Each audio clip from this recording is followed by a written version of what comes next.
You're never gonna make it, you're not good enough. There's a million other people with the same stuff. You really think you're different? Man, you must be kidding. Think you're gonna hit it, but you just don't get it. It's impossible, it's not probable, you're irresponsible. Too many obstacles, you gotta stop it, yo. You gotta take it slow, you can't be a pro. Don't waste your time no more. Who the fuck are you to tell me what to do? I don't give a damn if you say you disapprove. I'm gonna make my move, I'm gonna make it soon. And I'll do it cause it's what I wanna fucking do. Cause all these opinions and all these positions, they come in millions, they blocking your vision. But no, you can't listen, that shit is all fiction. Cause you hold the power as long as you're dreaming. There's no way that you make it, and maybe you can fake it. All right, what's going on, everybody? Special episode of the podcast. I'm your boy Hollywood. Appreciate y'all coming through. Definitely make sure y'all guys hit the subscribe, follow, likes, all that good stuff. You know, I don't ask for any money to do these things. You know, I feel like it's my obligation to, you know, educate, motivate, spread love to the people. So, you know, just so that I can help spread more love and more knowledge and things and motivation to everybody, you know, it will help out if you know, hit those buttons. We got a special guest here today. I caught this guy on Instagram, you know, spreading a lot of love through martial arts. How about you introduce yourself, brother? All right, it was good. You know, my name's Jerron Johnson. I'm going by JC. My name's Jerron Craig Johnson. So JC Johns is where you'll find me on Instagram, you know, spreading the arts. And I'm from Seattle, Washington. You know, I grew up here and I've been doing this, you know, majority of my life. So this is me. I hear that. What got you started and everything in the martial arts and things like that? Well, you know, honestly, man, really what it was is Ninja Turtles and Power Rangers. I hear that. That pretty much was it. You know, I mean, that was the first movie I ever saw in my life. I was in the movie theater in 1989 with my aunt and my grandma, and we left the seeing Ninja Turtles, and man, you couldn't tell me that turtles didn't walk on 2 feet, you know. So that was the start, and then Power Rangers just shot it up out of nowhere. Right. I remember those days, man. Power Rangers was good. It was good. Everybody was out there kicking and throwing kids, even if they didn't know what they were doing. It was doing that. So from Seattle, man. So how was you know, your upbringing? You talk about your aunt, your grandma. You know, were they big supporters of you doing the martial arts? You know, how did they get you to your first school? How did that work? Well, that's kind of interesting because honestly, from the moment I saw it, it wasn't about me needing to be taught. I could just do the stuff. It was kind of like I found a gift that I had, the coordination. If I could see it, I could just copy it. And then, you know, of course, when the Power Ranger thing came in, you know, we were going to elementary school on recess. We was going all out. Yeah. You know, yeah, good guys and bad guys. But it, you know, I mean, I was tearing up my grandma's rec room, jumping off the couch, you know. Right. And so my dad's sister, she's really one of the ones that was really the most supportive with the arts and stuff, you know. And I started with Taekwondo and Hapkido, and started passing through all the other styles of karate as well. Okay. So, when you got taught Taekwondo, Hapkido, because that's what I started with as well. Was it from, you know, Korea, from people from Korea, or? Definitely. Yeah, Sang-Ho Han down here, Han's Martial Arts. Okay. He's pretty popular in the North Seattle area, and he's straight from Korea, so he's old school. Right. Yeah. That's interesting that you say that when you say the old school, because I was having a conversation with someone, and this new wave of martial arts, I like to call it the third generation of American Taekwondo, and I'm saying to myself, I don't know what this is. I said, because what I was taught, what I like to call the second generation, we used to try to hit as hard as we could with speed and power. We weren't trying to, it wasn't really about points. You know, we was trying to hurt somebody. Like, I mean, I want to say this in a way, we weren't trying to kill anybody or anything, but we wanted to hit so that you knew that we hit you. You know, so that when you scored or whatever you were doing, we hit you. I feel like nowadays it's all about points. You just want to hit hard enough so that the score can be calculated, because I heard that there's now some apparatus where it's inside of the pads. The chest protector, the chest, right, and that they just want to hit it as hard just to get the point. And I said, I don't know what I used to. I'm still baffled at it because I don't know what this is. Have you had any experience with that or? Well, I'm gonna tell you, the entire game being played in America with these arts it's unfortunate, you know, and you don't get a lot of people that want to speak on it because you know they'll label you as being negative, being a hater. But sometimes, you know, when you say the truth, there's a lot of things that people overlook. You get a lot of dojos now just trying to get a bunch of money out of people. Yes. And you know, the thing about the point sparring game is that's all it's about now. Right. You know, and the students that I have had in the past, you know, helping them with point sparring with you know, semi-contact, you know, which means that depending on how high up their rank is or, you know, their experience, that determines how hard, you know, they need to hit. Right. But basically, especially with the Korean arts and the point game, because, you know, Taekwondo is in the Olympics, right. You know, it's become a sport instead of the old fashioned way, the defense.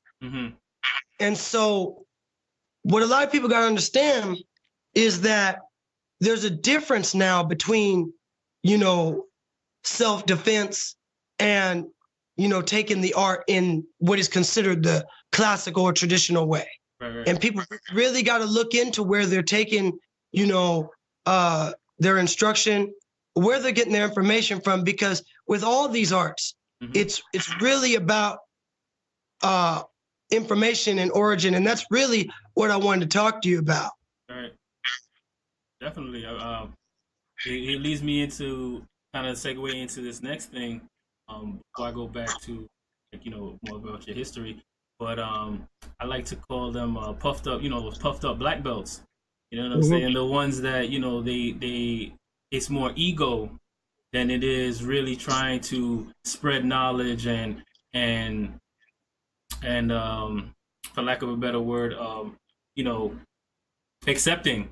You know, it's like their word is gold, and what they say is everything. And you know, have you had a lot of experience with that in your as coming up? I can tell you, definitely. You know, if you're a real dude, you know, if you really this isn't just about understanding the history and the origins. I mean, that's a heavy part, but when we're in the thick of it, because, you know, each culture doesn't really tend to dive too much in the past. Many people know that there's historical things out there, but they'll kind of the problem with people, you know, nowadays, they'll just accept what is popularly told, right, what is widely told. And they won't look any deeper because, you know, they figure, well, I ain't got time for it, you know? So there's a lot of black belts, and this is a real American thing. I have encountered a number of people who have earned a black belt in various systems, okay? And because of the traditional aspect of many of these systems, many of these hybrid karate systems, all the way from, I mean, there's various Kempo systems, you know, American freestyle karate, which is a variant of Kempo anyway, you know, and even Kung Fu and even Taekwondo, you know, these, you'll see that on the Korean aspect, the Taekwondo, Hapkido, even the Tang Sudo, those guys, they're all about trickery now. So they'll do the fancy 540, 360, even 720 degree kicks, which, don't get me wrong, you know, those kicks, it takes a wide array of physical ability to pull that off. Right. However, those kicks, they serve no practical use. Right. You know what I'm saying? I mean, in my 28 years, I maybe have hit one or two people on the street with a spinning kick before. Right. It don't need to get more complicated than a roundhouse kick. Right, exactly. But Keep they sell, definitely, and they sell this to you, and you get people that have these abilities, but these abilities are not applicable. Same with a lot of other systems, like that require a lot of forms and memorizing specific techniques. and things like that, in controlled systems, in controlled areas where the technique only works if it's being approached this way, off this punch or this and that. And so you get black belts that think they're real hard like that and get a couple of degrees in systems that think that they're really tough. Right. So they can compete in this point sparring world. They can do these forums and they're great in that aspect. But in that aspect, the situation is always known to them. Right. And that's the difference. It's a control, right. That's right. That's definitely it. And I'm glad you're aware of that, because it's the controlled atmosphere teaches you what the techniques are for. We know this. But the problem is, because a lot of people want to keep students under their belt, they don't want people to branch out. Right. They might tell you that they do, but they really don't. They want to control the way your mind works with it. And that's something that's really Americanized. They don't do that overseas. You know, your sensei, your master overseas, Japan, Okinawa, Korea, they encourage you traditionally to break all barriers and to be as functional as possible, you know, and to grow on your own. And anybody who's ever had Korean or Japanese instruction, or, you know, real culture-based instruction will know that. But over here, you get these guys that get master level 4 or 5 degrees, you know, and you'll find that, you know, they'll demonstrate stuff and they'll tell the student, do this and that, you know, and it'll look real cool because they've done this choreographed movement over and over again. But the student never really sees them in action. Right. And, you know, it's not just that being able to fight is important as an instructor or as, you know, one of the higher ups. But what you're doing is you're selling a younger generation on a technique with a controlled atmosphere, and you're sending them out into the world thinking they can use that to defend themselves. Right. And that's a lie. Exactly. 100%. It is. I mean, there are some things that can be adapted, but if you never let the student adapt, if you never let the student get put in a scenario that they can't control, then they don't learn. Because the bottom line is this: if you're on the street and you have a martial art or systems experience, you know, you can't control how big the dude is that's going to come at you. Right. You can't control whether or not he has experience, whether he's ex-military, popped up drugs. You can't control any of the variables. That's the unknown. So the truth is your system worthy of the unknown? And the truth is, most of them are not. Right. So you look up a lot of dudes that are popular in America. I mean, look up George Dillman. I mean, the dude has made a career out of selling this, you know, this idea that's already been shown that it's not true to the street and the fact, you know, all them no touch knockouts and all that pressure point stuff, you know, even poking somebody in the eye is a difficult thing to do in a fight. Right. So that's, go ahead. Oh yeah, no, I was gonna add on to what you were saying, because I've had a lot of, you know, circumstances like that as well. You know, a lot of alpha males where they think, you know, that it's just, you know, I got this, you know, I'm a man, you know, I'm puffed up, as I said before. And, you know, I had an altercation one time with someone else, and I said, look, if you were, you know, because I was, you know, I was raised in the streets. I don't know about you, but I was raised in a system where, you know, it's not really talking about it much. If you're gonna do something, it's gonna be done. It's gonna happen. So that's right. If you're talking to me and telling me what you're gonna do, I already know that you're not what you say you are. Because why you gotta tell me? If you were gonna do something, you were gonna do it already. We were gonna, you were gonna have a situation. So, you know, it's a lot of these people that, oh, you know, they want to show off something and they want to walk around a certain way.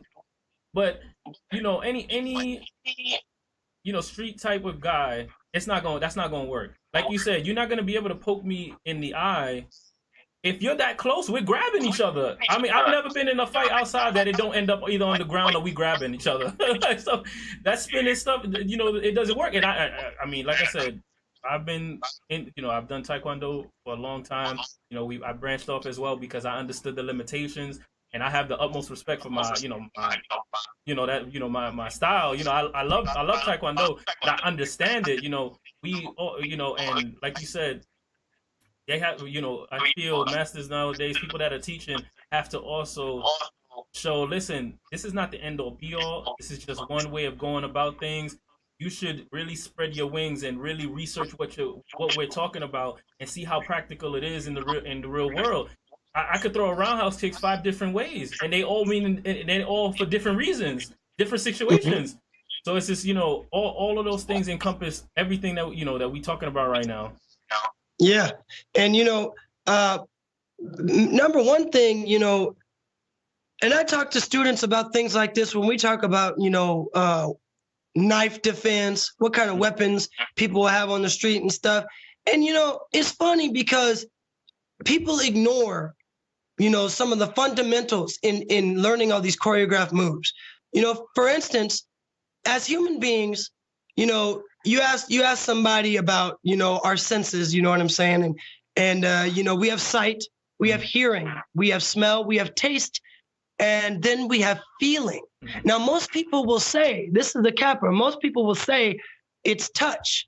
But no, see, touching something is an act of initiating feeling, meaning we have to initiate that, or someone or something has to initiate it for us. Right. But the sense is feeling. So anything that comes in contact with the surface of our skin is that sensation is feeling. Right. So how do we associate feeling when it comes to hand-to-hand combat? 9 times out of 10, or not just hand-to-hand combat, but it gets transferred to the combat. In our everyday lives, how do we associate feeling? It's our hands. We say our hands are the dirtiest part of our body because we touch everything. Right? And we don't even think about reaching out. And if I'm picking up my phone, if I'm picking up my wallet, if I'm closing the refrigerator door, we don't think about it because it's second nature, right? So what a lot of people don't pay attention to is because we use our hands the most to initiate touch, which is our, you know, foremost of feeling. The number one thing somebody's going to do is try to put their hands on you. Understand? So somebody who doesn't have experience in other systems or any system of defense, that's why you see, look up all these videos, World Star, look up all the YouTube. Right. When they say, I'm going to put hands on you, they mean that literally because they don't know how to use their feet. They don't think about it. And then when they come across somebody who can, right, they say, oh, bro, why you kicking? Right. You know, and, you know, I'm saying it's like, it's a street fight. First rules, there ain't no rules, right? There ain't no rules, exactly. Yep. So, like you said about grappling, and the beauty of the Taekwondo, I would tell anybody, if you want to go down a journey of going through these systems, you should do Taekwondo first. Everybody knows Taekwondo is the most popular martial art on the planet. In fact, what they don't want you to know is there's more people doing Taekwondo in China than there is Kung Fu. Oh, wow. Yeah. Now that's a cold statistic. Yeah. But people need to learn how to use their greatest weapon. The strongest part of your body is your legs. They keep you upright all day long. And if you talk about what initiates feeling, we don't even count our feet. I'm sitting down right now and my feet are touching the ground. Your feet are always touching something. Always, but we ignore that. So the first range is kicking range, but nobody knows how to use their feet. So that's where them giant, large punches come in, them haymakers and them bolos and wild swinging punches. And they close the gap either running, charging in with bad striking, or just in general moving up. But the first range is the kick. So anybody, I don't care if you can't do a spinning hook kick, axe kicks, things like that, more complex. If you know a good front kick, and this is the beauty of Muay Thai as well, that strong front kick, you can keep somebody away from you and control the range. You can control the fight. And so after you pass that, we have a striking range, which is, you know, we're talking about the hands. And then once that gap is closed, then we're in grappling range. And the only strikes that you can throw from grappling range are elbows. Right? I mean, or dirty boxing, really, really short punches, hooks, and uppercuts that really aren't all that effective. Right. Yeah, that's only, and again, like you said, control situation. So it's usually in the grappling range. This is where we find people doing the cheap stuff. This is where you bite. This is where you scratch. This is where you pull hair. You don't do that from kicking range. You don't do that from punching range. Right. That happens when you get up close and personal. Right. So when you have that information, go back and look at these examples of fighting, right? Look at these people on the street with no training.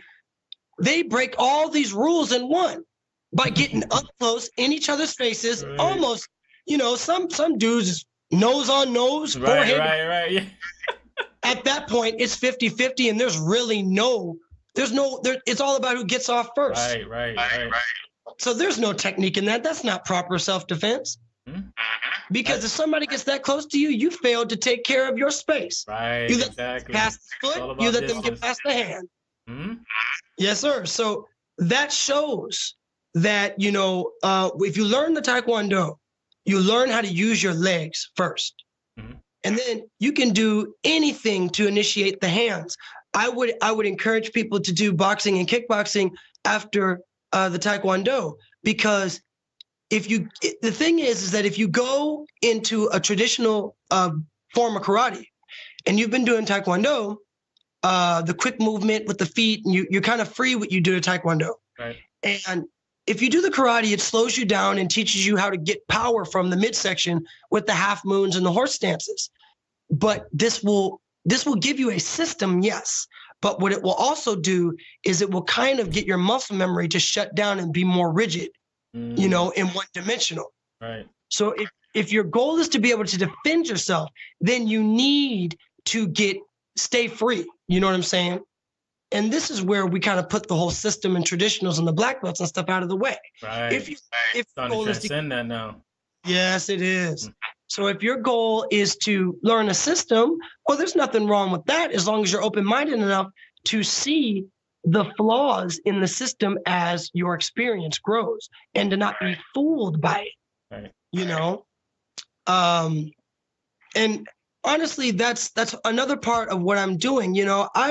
I've got, black belts in numerous systems, but at the end of the day, it's a piece of cotton. Yes. You know what I'm saying? Yep. It's a piece of cotton, and it only means as much as the person who is wearing it can put out. There's a lot of dudes that memorize a bunch of forms and techniques and go through some hard workouts and maybe even break a couple of boards and survive some somewhat intense, fully padded out, all this headgear and all this stuff, sparring matches. Right. And they might be good in their lane, but when you introduce them to the unknown, you know what I'm saying? How comfortable are they in that? So the question becomes with my boy Tristan, and that's a shout out to him, my boy Tristan.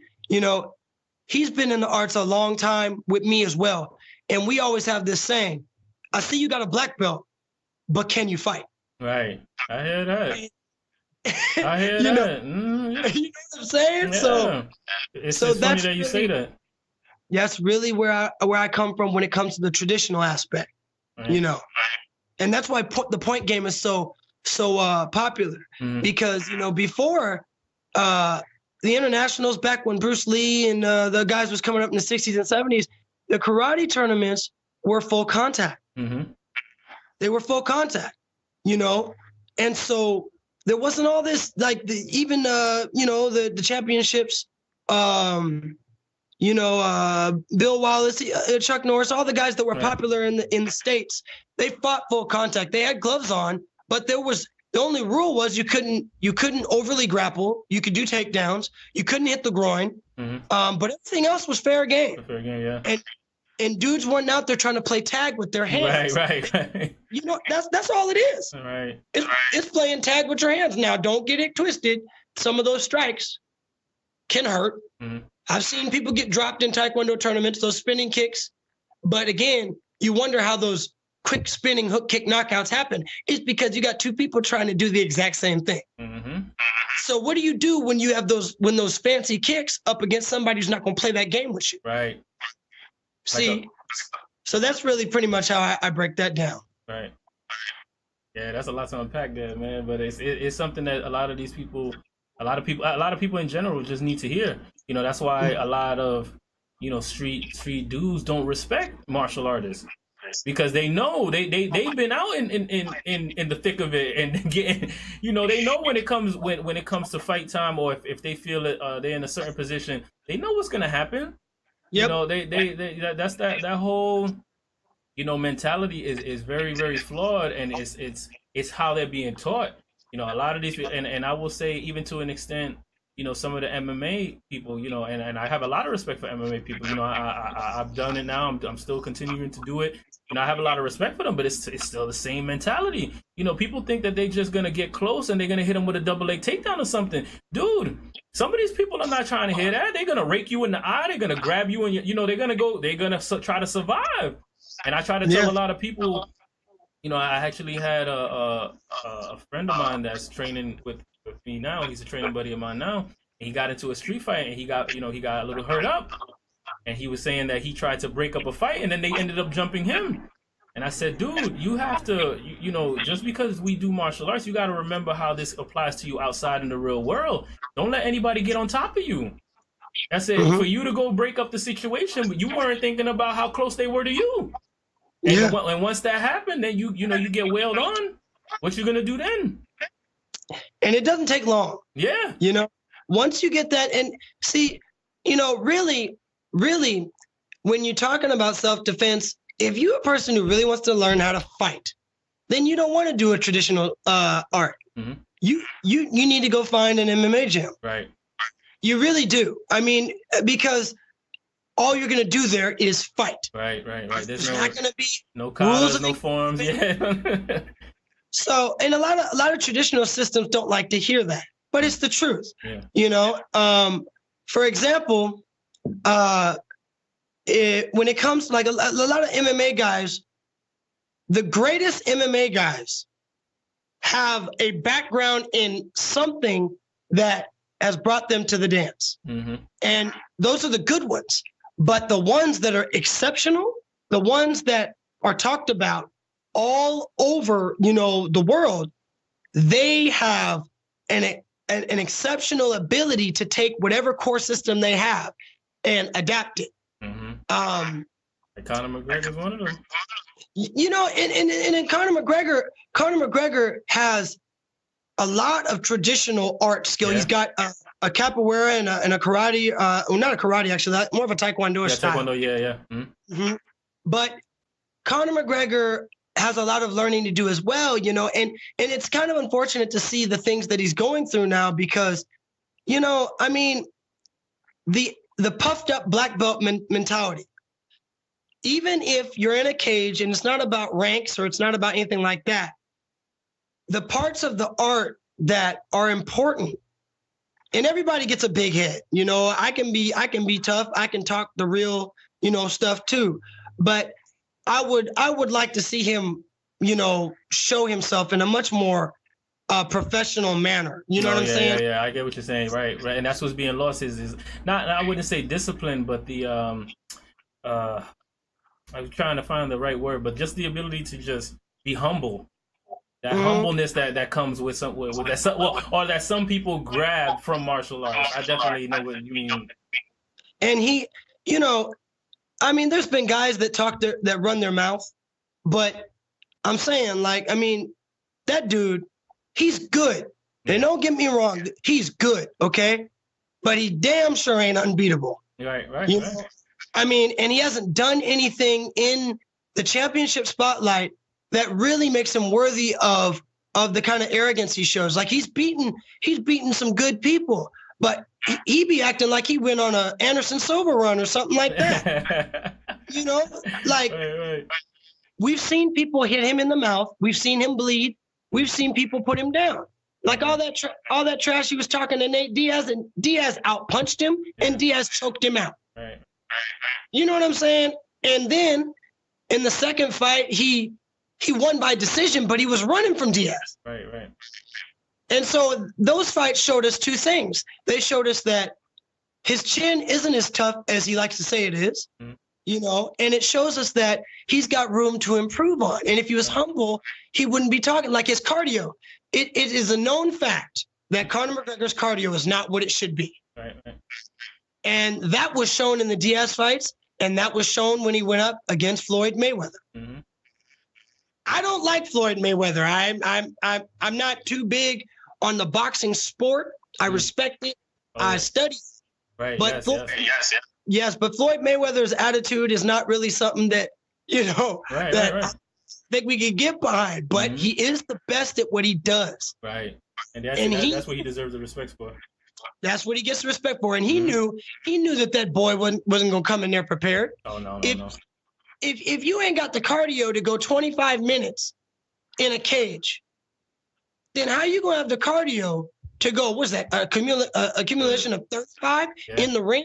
Yeah. And it's weird because MMA requires more cardio than boxing because you're using your whole body, the wrestling, the kicking. The rest, right. So they had the ice on Conor McGregor on the fourth round. On his chest, his neck, and his back. He was done. Mm-hmm. And Mayweather carried him. Nobody likes to hear it, but Mayweather carried him. Yeah. And they put him down just like that. Yeah. And so it shows that he didn't continuously train. It shows that he didn't take the training seriously, because if your cardio was that bad, that fourth round, that was less time than a championship MMA fight. True. So you've gotten out of shape. Right. And like you said, it's boxing, so it's you're using less than you are in MMA. You're just using hands. And his inability to truly generate power with his hands, because Mayweather took his best shots.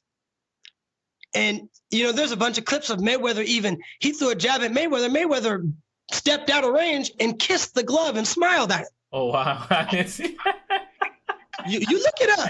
I gotta look it up. I look it up too. That boy Mayweather did him dirty. Yeah. And, McGregor says, oh, man, the ref should have let me go down. Dude, you were done. Yeah, Stop no. Yeah, definitely. I thought that was a good stoppage. I really Your thought hands that was were a good down. Mm-hmm. Floyd was all over you. You was on the ropes, but you were out on your feet. It only would have took 2 or 3 minutes, Right. He wasn't defending. We need to see more of that humble nature. Because when I get, back into the circuit, all them stare downs and stuff, I'm gonna mean business, but there shouldn't be no problem with initiating the other person. What's his name? Joe Frazier said it the best when he's sitting ringside with Muhammad Ali and George Foreman. And he said, anybody with 2 hands got a chance. Right. It's that one shot that you don't see. Mm-hmm. And that's it. And it's always about who gets off first. Mm-hmm. So, really that's that. Again, on that particular subject, that's my take on that. If you want to learn how to fight, then go to a place where people fight. Right. If you want to learn some art and, carry that into your own version of defense, and then later get some more fighting, then by all means do that as well. Right. But they're different. Yeah, they are different. And I was going to ask, in continuation to that, do you feel that MMA is helping to produce, and I don't want to say this in the wrong way, but do you feel that with MMA being what it is it maybe diminishing what martial arts is supposed to be in a certain sense? Because since it's only focusing on combat, it's on, you don't see where the discipline is supposed to be, there's discipline because you're going to do something, right? Like you'll gain discipline at, but do you get where I'm coming from? I feel like I totally get you. Right, go ahead. This is my spiel on this, okay? This is where it gets real kind of ugly. Right. The funny thing about the evolution of all of these arts, is that historically we haven't been told the truth. And there was a time long before your and my time, long before America, long before all this, that the truth was fact. You know what I'm saying? Right. But see, going back to, early civilizations, the truth simply became what was more popularly believed. Right. So if I tell you something and enough people believe it, then it becomes truth. The truth. Mm-hmm. But that doesn't make it fact. Fact is real truth. Mm-hmm. So let's talk about that, because in the combat sports, MMA fight is is 3 steps away from being a street fight. Right. The only difference is that you can't bite or rake the eyes or pull hair. You can't hit the groin. Right. But and other than the judging aspect, should somebody not win in this set amount of time, somebody calls a winner. But the objective is to go in there and to put them down or to make them give up. Right. And so that really sticks more to the definition of martial than anything else does. But see, this is where things got lost. If you ask somebody, and this is really what I wanted to touch down on, you know, brother to brother, you know, because the term martial art, you got to understand, if you control the information, then you control everything. You got to understand who wrote these definitions. Where do these definitions come from? These definitions come from Latin, Greek, and Roman terms. So the term martial art, you ask somebody what that means, and they'll probably tell you that martial art means art of war, you know, or they'll tell you that the dictionary, like if you ask yourself and it'll say anything of like warlike, of martial, of war, or one definition will tell you it's various systems, many Japanese, many European, many Korean, Chinese, systems of defense, you know, and that's kind of their smooth definition of it. But that's also not true. So if martial art really meant art of war, then MMA is more of a martial art than anything else is. True. Because it's about hurting the other person where they, you know, it's exactly. So by that definition, then martial art doesn't make sense as far as karate and taekwondo is concerned. Because people that developed these systems were not soldiers. They were civilians. Karate comes from Okinawa, and Okinawans, they were farmers.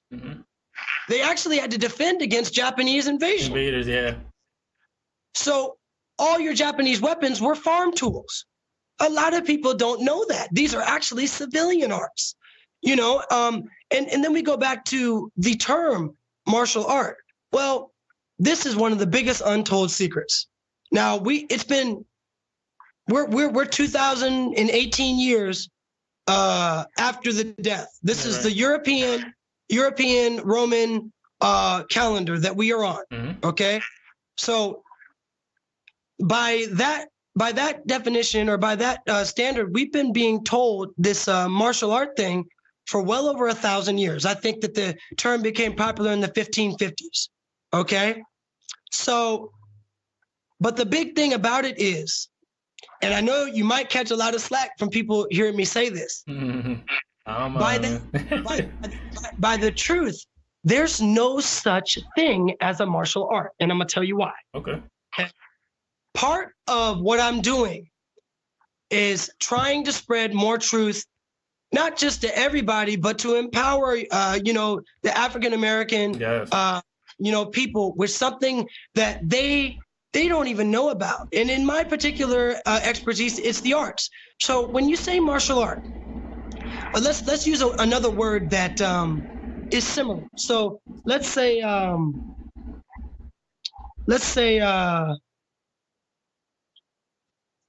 we talk about let's say marital. So what does the word marital mean? That means of matrimony, of marriage, right?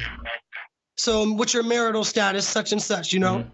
So any word that has that Roman, Greek, you know, kind of emphasis, that ending, show, they all, just like shun, any word that says shun, it means certain things in the language, right? So the word martial, that word's oldest definition, it means, now show means and like art of, okay? So then we do the word backwards. So we said marital. So marital. So that's of marriage, an art of marriage, right? If we were to say.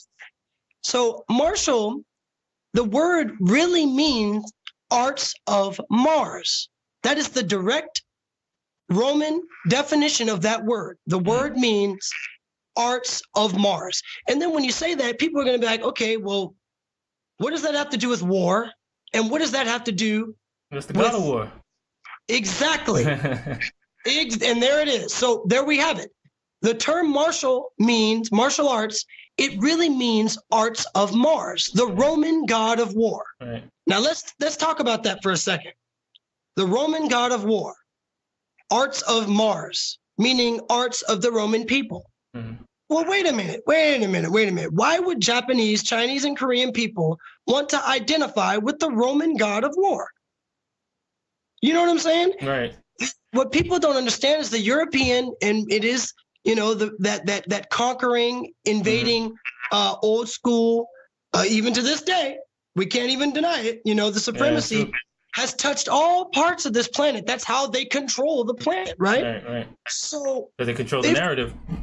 Exactly. So even Bruce Lee used the word martial art and didn't know that he was, that he was in the deification of the Roman people. Right. So, well, if it means arts of Mars, then what are the Roman fighting systems? I mean, that must mean that the Europeans, the Greeks, and the Romans had the first systems. That's what they want you to believe. It is widely told that the first civilized super civilization were the Greek people. They were the first people to actually do things that mattered. Science, medicine, all of that goes to the Greeks. Right. And the first people to wage real warfare were the Romans, who came 1,000 years after the Greeks, right? So let's break that down. The first European system was actually an MMA-like system. It had everything, striking, grappling, everything, right? It's called pancration. I'm gonna look that up. How you spell that? Hold on. Write that down real quick. Yeah. How you spell it? It's one of those ones that kind of slips you. P-A-N-K-R-A-T-I-O-N.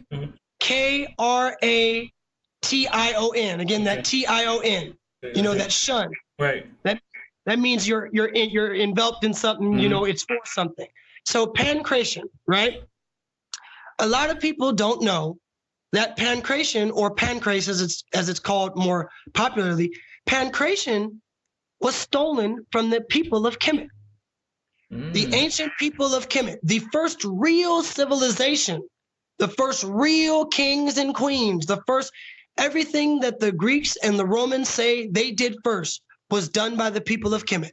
3,000 to 8,000 years before anybody had even heard of the Greeks. And so pancration comes from one of the Kemetic arts called pankarashun.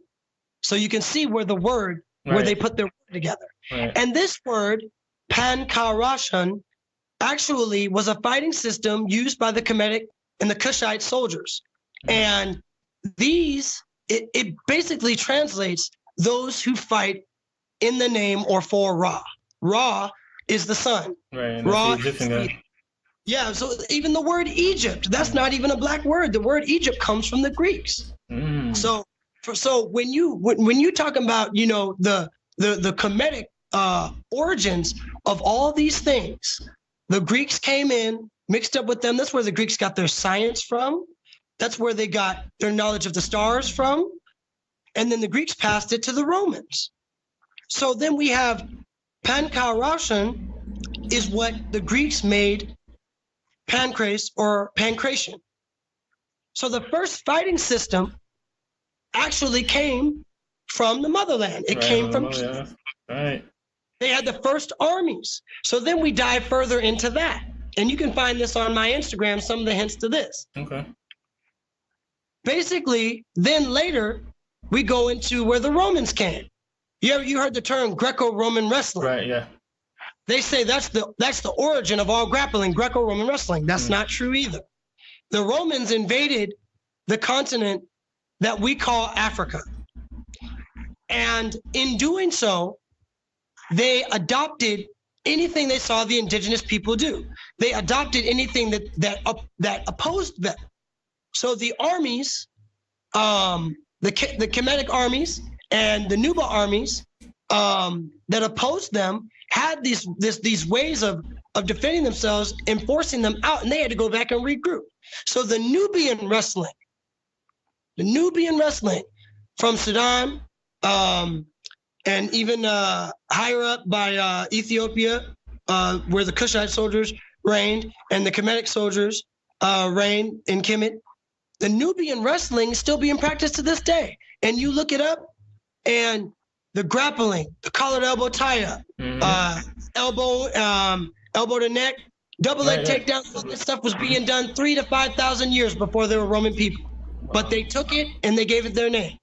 You know, even the term Africa is not a black term, but we've been told this for 2,000 years. The name of our motherland was called Al-Kebulon.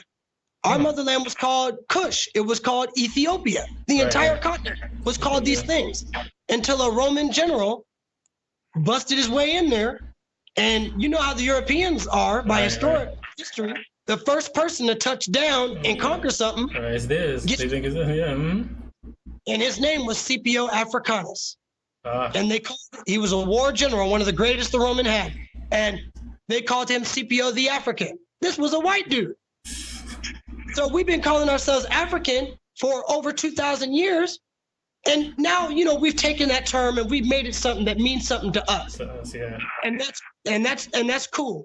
But it's important that people know that the first systems of defense came from the people of Kemet. They came from the people of Al-Kebulon, of Africa, if you want to use that term. I know it's hard to stop using these terms. Then we go back to the final thing that they don't want you to know.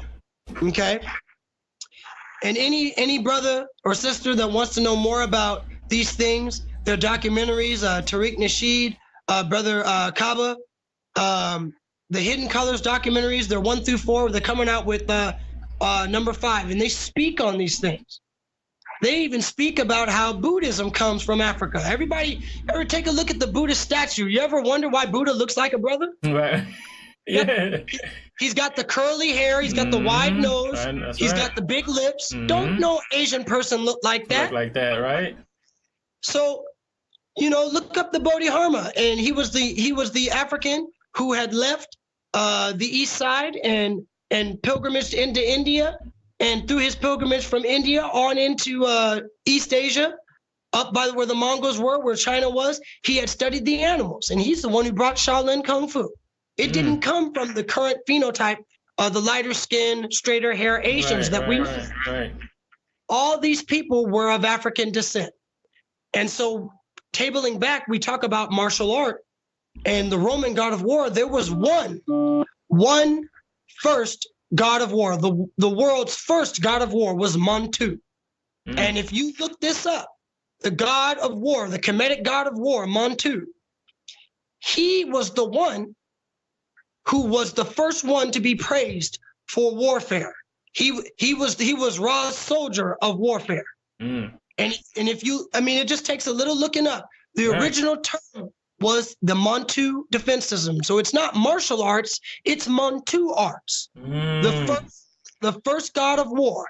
And if you ever wonder why the Greeks have a god of war, the Romans have a god of war, all they did was take the Kemetic gods and then redo them in their image. That's what they do. Yeah. So I mean, it's a hard battle as far as history is concerned with these arts, because we've been using these terms for 2,000 years. Right, and don't know any better because you know, we don't have knowledge of self. We don't have our people's history, you know, to just pick up and go. Everything that we're getting taught is somebody else's history.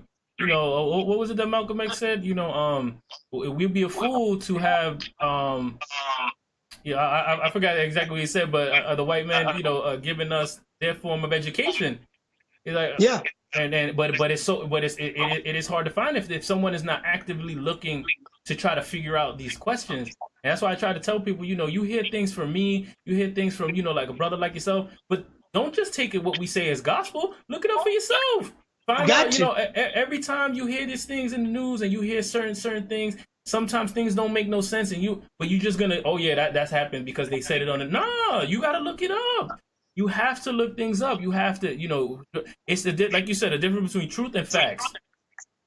Yeah, and you know, you gotta, especially with these fighting systems, with these with this is just one thing we're talking about. We're talking about just these arts. And I know it's tough for me because I grew up with these same blind sides as well. Oh, yeah. You know, I didn't know any better until not too long ago. Mm-hmm. And, you know, the thing about it is I know that the world is not going to stop using the word martial art.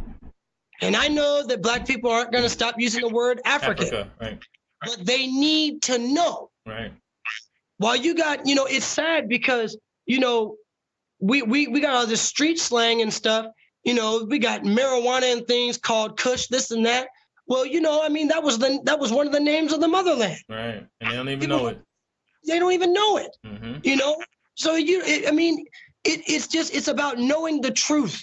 Right. You know, that they have tried to hide for 2,000 years. Right. It's the biggest plot ever. It went from the Greeks to the Romans, and then the Romans got involved with the higher ups. You know, like the British and the English, right. and the British and the English. After the Romans fell, the British and the English had the land and the money mm-hmm. and the ships.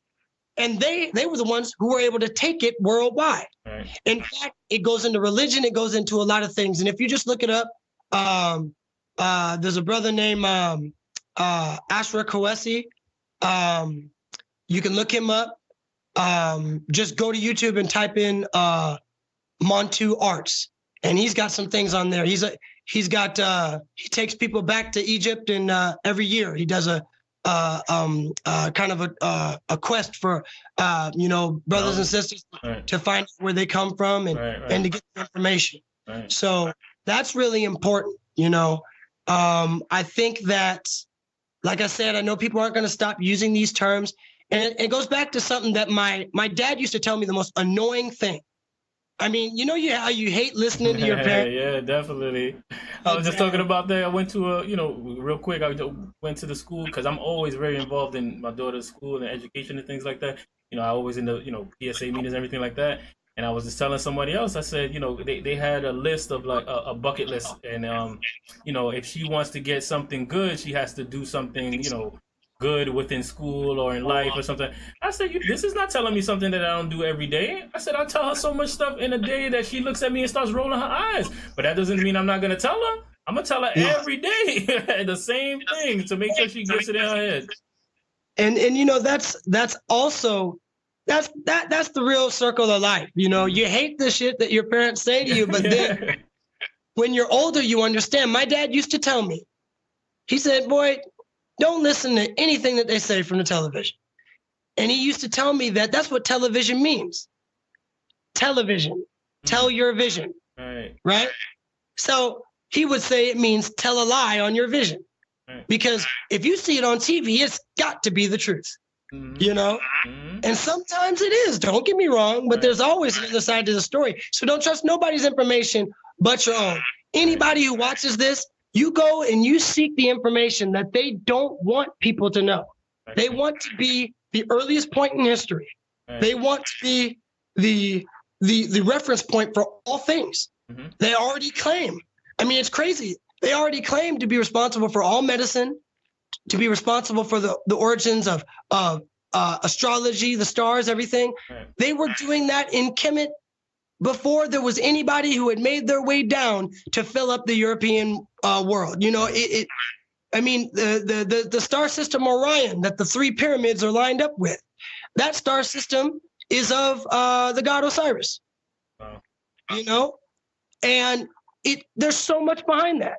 There's a lot of information out there. And so my particular goal, just in starting this tiny Instagram account, is to let people know that it's really not about systems anymore.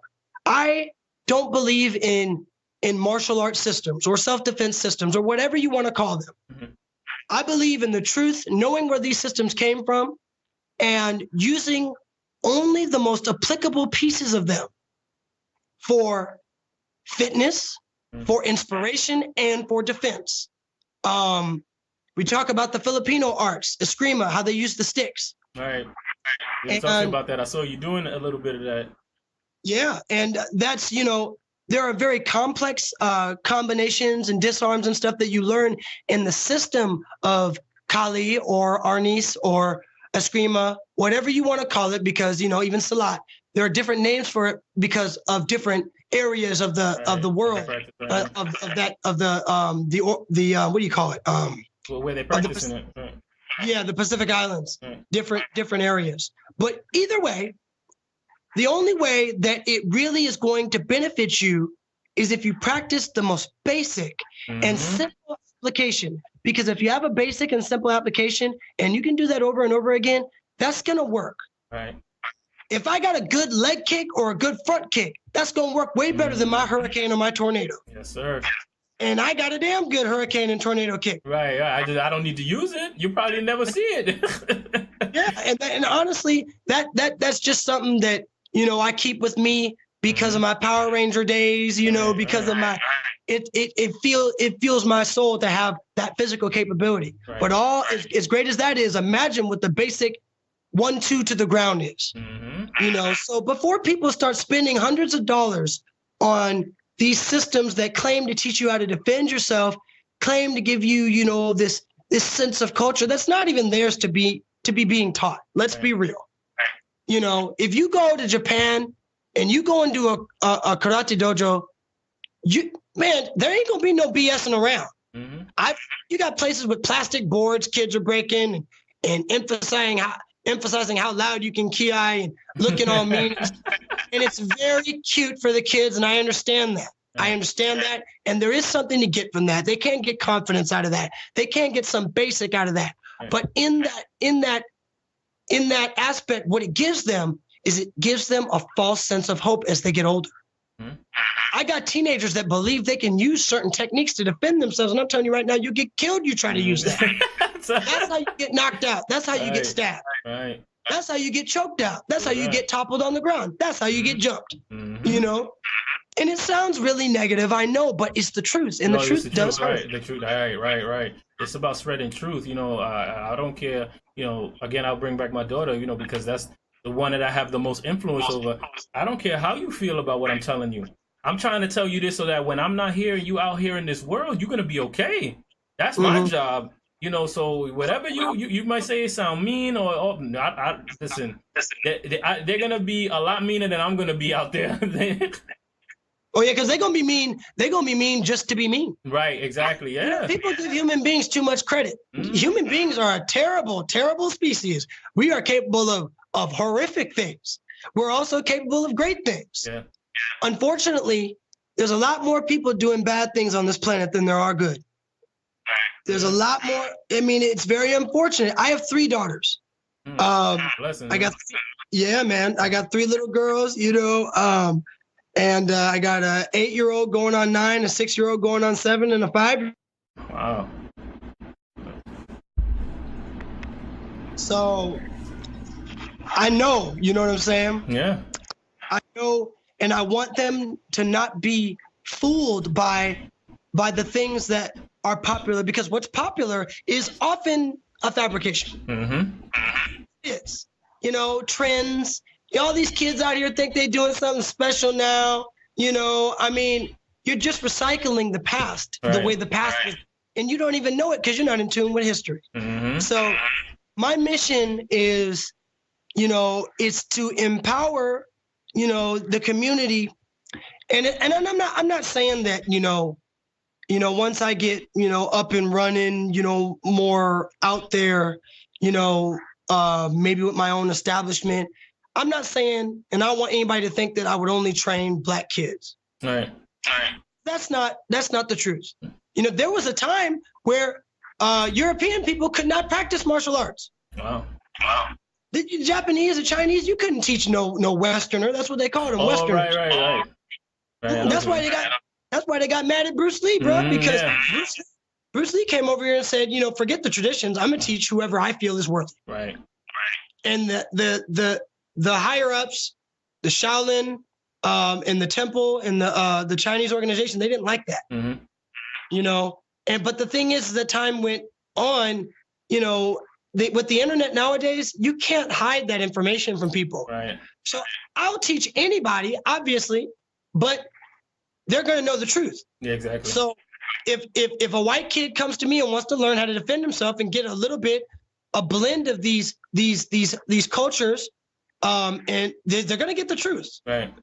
You may not like hearing the fact that, you know, someone of your descent has told serious lies. Mm-hmm. Stole Lisa, stole that from us. You know, you might not like the fact that your great granddaddy was not the originator of this and that. Right. But there is power in the truth, and there is power in knowledge, and you know that's something. I'm 31. I'll be 32 January, and there's power in knowing the truth. And for Black people especially, Black people have been so corrupted in this last 2,000 years of this European role of controlling the planet, and America is simply the current forefront of it.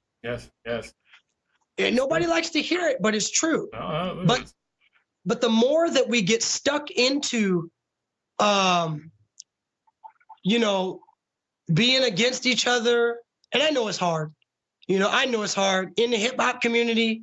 There's so much things going on that they're a downright disgrace to our people.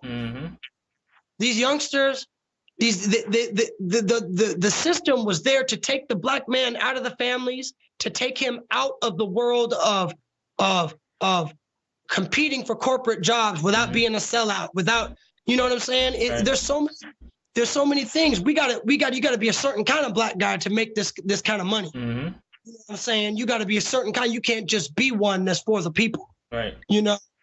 And we gotta change that. So on my little tiny, you know, corner of this, you know, country, I've started a movement to do that, you know, to get back to the truth and to spread the truth. And even if you're not of the Nubian descent, even if you're not, you know, from the motherland, you know, practicing something and knowing that you know the truth of it and not appropriating it, not you turning around. I would have serious problems with somebody who takes the knowledge that I've learned, and I'm trying to spit out right now, and turns around and tries to market it as something that takes $200-300 out of somebody's pocket to teach their kids some phony defense system. And that's where we got the term McDojo from. All these places out springing up like Starbucks is all around these various parts of the country, you know, teaching this watered down version of these Japanese and Chinese arts. And if you went to Japan with that, they'd throw you out the dojo. They wouldn't even let you in. You know, there's a lot of fabrication, so people got to be aware of that. And I speak to the young people. The young people have to know, just because it's in your textbooks doesn't make it true. Right. Well, that's 100%. You know, and so that's really where I'm coming from. That's why I'm trying to remap myself. You know, I'm a practitioner, you know, of these systems. These are civilian arts. These are not arts of war. You know, they haven't been used for warfare. I mean, the Chinese had certain conflicts where there was, you know, their systems of Kung Fu were used for warfare, but their term for war art was Wushu. Wushu is their term. It means war art. Now, it is a specific Kung Fu system, you know, but it translates to war art. So that's their term. You know, there's just a lot, you know. So I'm very grateful and humble that you know, appreciated what you saw and you 100%. And reached out to me. You know what I'm saying? Because this is a foot in the door for my voice to be heard, and hopefully affect people, not in a negative way. You know, unfortunately, you can't tell the truth without sounding negative, because the truth is the history is negative. The lies are negative. The appropriation is negative. But there's power and liberation in the truth, and that's what I'm going for. You know, so and again, like you said, I said, and again, you know, look it up for yourself. You know, right? You know, you don't gotta believe the dude from Seattle. Right, you know? Exactly, yeah. But just ask yourself this: we know that. I broke it down to you, and you can find it on Google and Wikipedia. The oldest definition of the word martial art, or the phrase martial art, it means arts of Mars, the Roman god of war. So if you don't believe me, ask yourself this: why would Japanese, Chinese, Korean, and Filipino, and even Hawaiian people Why would they want to identify with the Roman god of war? Why would they call their systems? Why would the people of Okinawa, who came up with a fighting system to defend their farmlands from the Japanese soldiers, why would they identify with the Roman god of war? Right. They're not Italian. Right, exactly. They're not European. That's the proof, and that raises more than enough questions. So you go look it up. And once you look it up, you're gonna know there was one first champion of the Kemetic and the people of Sudan, the Kushite people, and it was Montu. The original term is Montu arts, and it's those arts of Montu, the first soldiers, and there's even depictions on the pyramids, 5,000 to 8,000 years old, right? Of people stick fighting, of people fighting with bow staffs. Zulu stick fighting, look it up. Right. Look it up. It's all there. It's all there. And when you see it, you're going to be like, dang, that looked just like a Kali move. That looked like a Filipino move. Right. But this was long before there was a Philippines, before it went by that name. Where do you think, and pretty much, I'm going to tell you another thing. The only African system that gets any respect is capoeira. And they say, well, capoeira, it's from the people of Brazil. Well, where do you think Brazilian people came from? They came from the motherland. Right. All of South America. If you're Colombian, if you're from any of those Dominican Republic, any of those islands, those were just different stops for slave ships. That's right. And that's all there is to it. You got to remember, Columbus and his fleet thought they were going to India, which is in the other direction. Right, exactly. Yeah, and then they came down, and when they saw the natives, they called them Indians. That's right. So, basically, anybody from South America, even some of the indigenous tribes. When I grew up in the American education system, and you tell me if it was the same for you. When the first time you heard the term Aborigines, were they talking about the people that were like cannibals in Australia? Oh, yeah, that's exactly what I thought it was. Yeah, that's the oldest public that they tell you. The people of Australia had indigenous tribes, but they were like cannibals and they ate people. Yeah, right, dude. Those are the people that were there before the British sent all their criminals there. And if you ever wonder why the Australian and the English or British accents sound similar, it's because they're the same people. They are under different flags in modern world, but that's where the British sent all their war criminals and all the people that weren't with the movement of taking over the new world. And sure enough, they killed off all the indigenous people or pushed them into a corner and started telling everybody that if you were black or if you were, you're a caveman, you're a savage. Right. Same thing they said about the natives, and even the island off of the coast of Australia, Tasmania or whatever. You wonder why you've never seen a Tasmanian person, because the British killed all of them. Wow. They killed all of them, And you wonder why Haitian people go so hard and why Jamaican people go so hard, because those were the first stops of the slave ships. Right. So if you wonder why the Jamaican flag carries Pan-African colors, because they know where they came from, all those places around there. So it was really all of the Spanish and European people mixing with the slaves that were in islands that made the lighter skinned Hispanics that we know today. Right. But Hispanic people are African people. That's it. So capoeira, the Brazilians, those are African people. They were dark brothers and sisters, and that system was another Montu art that came out of West Africa. Yeah. And so there's just a lot out there. So if you don't believe me, you go ahead and look it up. That's right.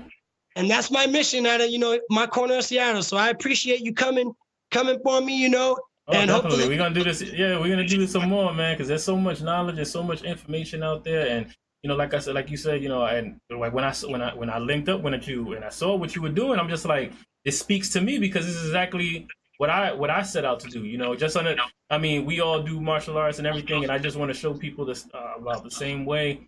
But there's always different corners. You're doing a lot more when it comes to African, Pan-Africanism. Well, we don't want to call it. Well, it's not Africa no more. We can't call it that. But well, we can. If you've got this melanin in your blood, and you've got this, you know what I'm saying? You can call yourself a variety of things. Right. You can call yourself one of the Kushite people. You can call yourself a Nubian. Right. You can call yourself a Nuba. We had so many different terms to describe our people, So,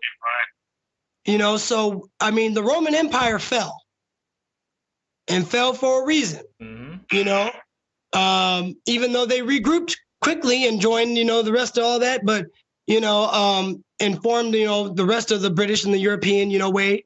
And that's, where, the forefront of Christianity and all those things came from, but still the origins of all those things, they come right out of Kemet, So when somebody tells you that Egyptians weren't black and they're the way that, we see them today because they've been mixed with so many European people, right?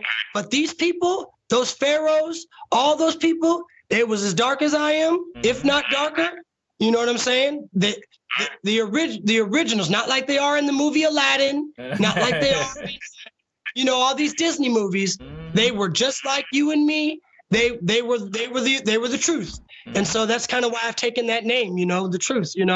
I'm trying to give people the fact again. While I learn it myself, right, I'm still learning. Yeah. And I think that's one of the greatest callings of people in general is to be, someone that spreads knowledge. Is someone for the people. Someone that tries to uplift people as they're becoming more enlightened themselves. There's a lot of hoarders of knowledge out here, as we've been talking about. A lot of hoarders of knowledge. A lot of people want to keep everything for themselves. And that's not. If I could live, you could live. If I could become something, you could become something too. It's not all for me or for one person, one race. It's for everybody. Yeah. So, I mean, there's a lot out there, and, as long as people are open-minded to receive the truth, right. it'll be there, right. Yep. But definitely, man, I want to appreciate it. I appreciate you coming on, taking the time, man, especially with 3 kids, it's rough, man, to get a little time away, man, to do what you got to do, they to all do everything. In school right now. Oh, okay. They all in school right now. So cool. But, yeah, we want to plug in your Instagram again, and yeah, we got to definitely do this again, man. We'll link up and do a part 2 on this one. All right, definitely, and I'll have some new information for you. So I appreciate you. Shout out to you, And ancient Egyptians, when we go in peace, we say Hotep, Hotep, and that's how we greet each other. That's how we say bye. So I'll hook up with you later, bro. All right, brother. Take care. Thank you, man. All right, take it easy. Appreciate you.